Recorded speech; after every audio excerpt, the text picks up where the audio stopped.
सिंध जी मशहूर अदाकारा शबीरा चन्ना पीउ जो नालो शाहनवाज़ चन्ना 15 जनवरी 1958 ईस्वी ते लाड़काने शहर में पैदा थी। हिन इंटर ताईं तइलीम लाड़काने मां हासिल कई। ही 32 साल प्राइमरी उस्ताद रही, जंहिं मां 3 साल लाड़काने ऐं 29 साल कराची में नौकरी कई।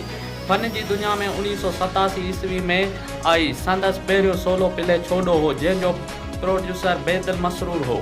हिन लॻभॻि 500 ड्रामनि में कमु कयो।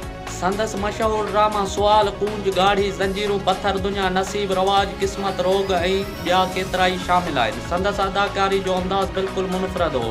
पाण असली नाले बदिरां ड्रामे वारी नाले खेरां ऐं मुरादां वधीक मक़बूल थियो। संदसि डायलॉग खेरां जे सिर जो खेर हुजे तमामु घणो मशहूरु थियो। हिन काफ़ी फिल्मुनि में कमु कयो आहे, जिन में सिंधु किनारे पोती ऐं पग, नसीब, खेरां धाड़ेल, खेरां जो बदिलो ऐं ॿियूं शामिल आहिनि।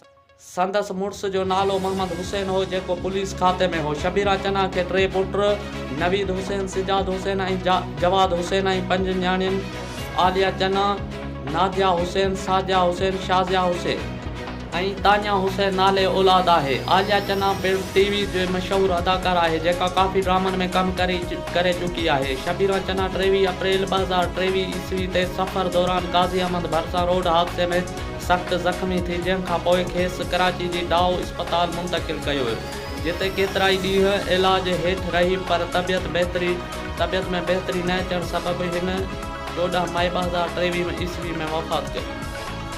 अगरि वीडियो पसंदि अचे त वधि खां वधि शेयर करियो ऐं मुंहिंजे पेज खे लाइक ऐं फॉलो ज़रूरु।